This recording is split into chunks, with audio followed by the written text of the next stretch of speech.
15 gramas de açúcar e 3 gramas de sal. E aqui eu tenho 140 ml de água morna. Ela não pode estar muito quente nem muito fria. A temperatura ideal dela seria quando você colocar o seu dedo, você vai sentir que ela tá morninha, porém a temperatura dela não é alta o suficiente para queimar o seu dedo. Você não sente que ela tá incomodando, né? Você aguenta ficar por muito tempo com o dedo dentro dessa água. Então essa seria a temperatura ideal. Mais ou menos igual a mamadeira de um bebê. E agora eu vou misturar todos esses ingredientes secos com a mão mesmo. E depois que eu misturei bem os ingredientes, eu vou acrescentando essa água morna aos poucos, nunca de uma vez, porque tanto a umidade da farinha quanto a umidade do ambiente também pode interferir se você precise ou não de mais água. Então aos pouquinhos eu vou acrescentando e com a mão mesmo a gente vai misturando.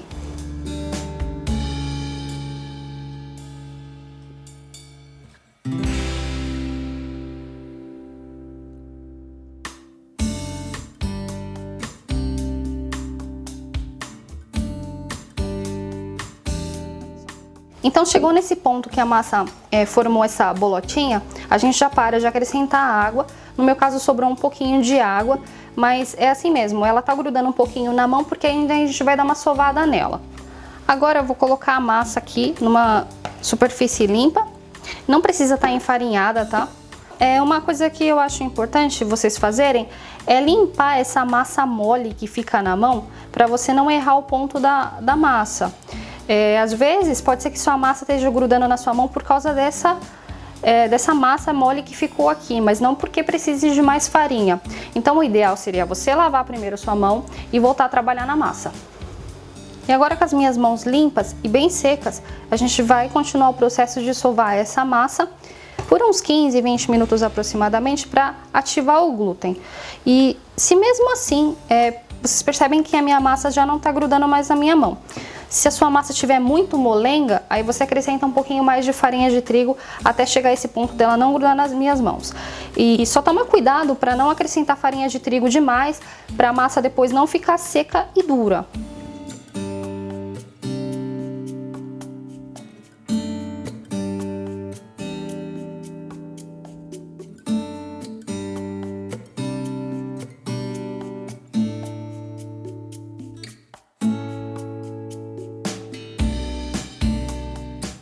Quando chegar nesse ponto da massa que você pressiona ela, você percebe que ela volta, quer dizer que o glúten já foi ativado e a gente já pode parar de sovar.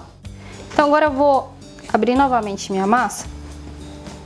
E aqui eu tenho 10 gramas de margarina ou manteiga e eu vou espalhar aqui dentro. E agora novamente a gente vai sovar essa massa até incorporar essa manteiga nela. Pode dar um pouquinho de trabalho, mas depois ela vai voltar a ficar toda uniforme.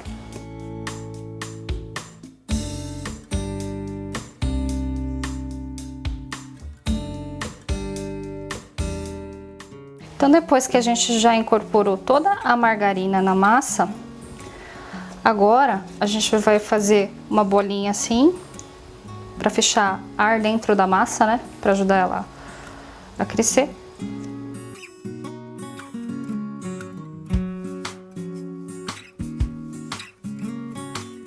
Agora eu vou colocar ela novamente aqui na minha bacia. Vou cobrir com uma folha de papel filme ou então um pano de prato limpo. E eu costumo deixar minha massa crescendo dentro do forno desligado, porque ele serve como uma espécie de estufa para a temperatura externa não interferir no crescimento da massa. Então eu vou deixar lá crescendo agora de 40 a 50 minutos aproximadamente, ou até essa massa dobrar de volume.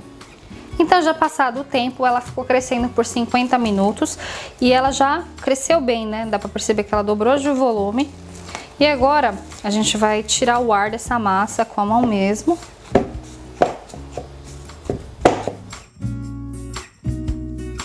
E aqui vai me render 6 pães. Eu prefiro fazer numa balança, então eu vou tirar ela daqui e vou pesar certinho para ver quanto que minha massa rendeu. Deu 330 gramas aproximadamente. Como me rendeu 330 gramas, então eu preciso dividir essa massa em 6 pedaços, pesando 55 gramas cada um. E quem não tiver uma balancinha, é só você tentar medir aproximadamente do mesmo tamanho as bolinhas. Então aqui já terminei de pesar as bolinhas e agora eu vou fechar ela assim, prendendo o ar aqui dentro da massa. Aí eu vou dar uma boleadinha nela para fechar o fundo, para o ar não escapar. E aqui eu tenho um Tupperware com tampa, e aí a gente vai colocar as bolinhas aqui dentro, vai tampar esse Tupperware. E vamos deixar para uma segunda fermentação, novamente ele dentro do forno desligado, crescendo por 15 minutos. Então já passou os 15 minutos. Olha só como ela já deu uma crescida de novo.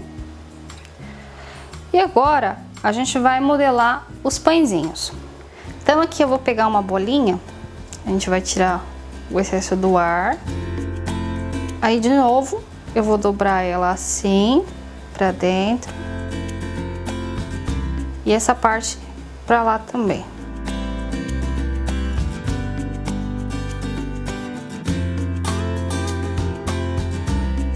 Aí agora a gente vai esticar, vai fazer uma minhoquinha.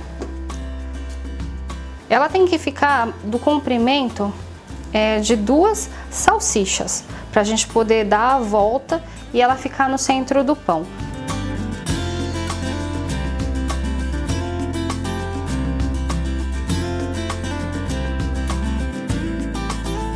Agora a gente vai emendar as pontas. Fixa bem para ela não abrir depois. Eu vou esticar, vai ficar parecendo uma rosquinha assim, né?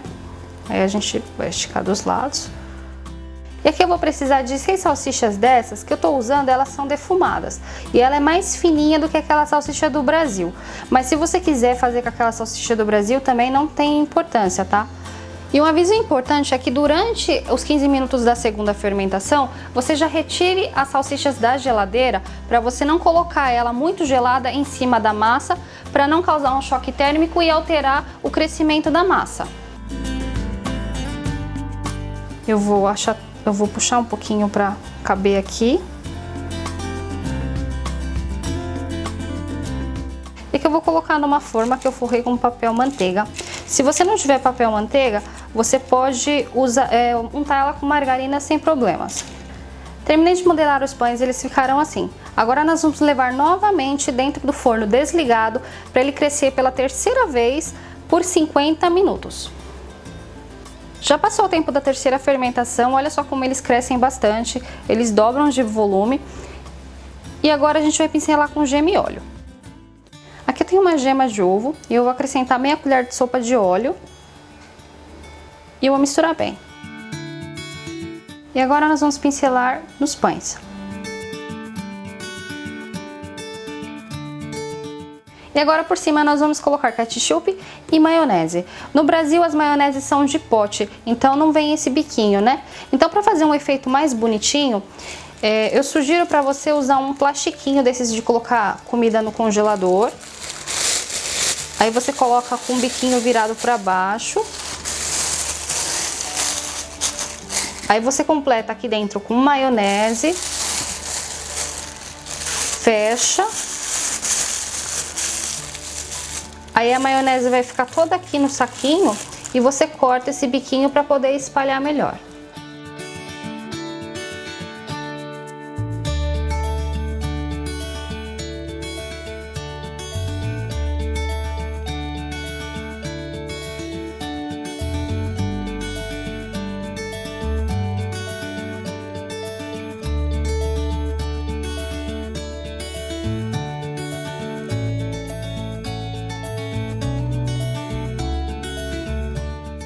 E minha outra sugestão é que você também pode fazer com queijo por cima.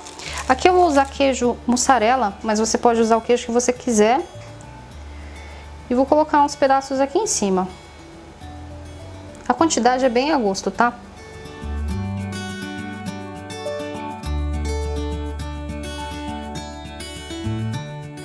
Então Então agora eu vou levar para assar em forno pré-aquecido a 220 graus, de 20 a 25 minutos aproximadamente. O tempo pode variar com a potência de cada forno ou até quando eles dourarem já é o suficiente para você retirar do forno. Então já passou o tempo que ficou assando, eles ficaram assim bem douradinhos. Se você quiser mais branquinho é só você apagar antes. E agora eu vou finalizar com salsinha desidratada.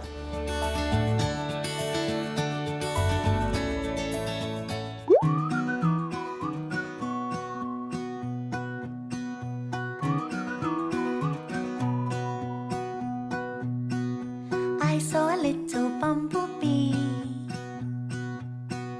He came and said hello to me. Said, would I like some sweet honey?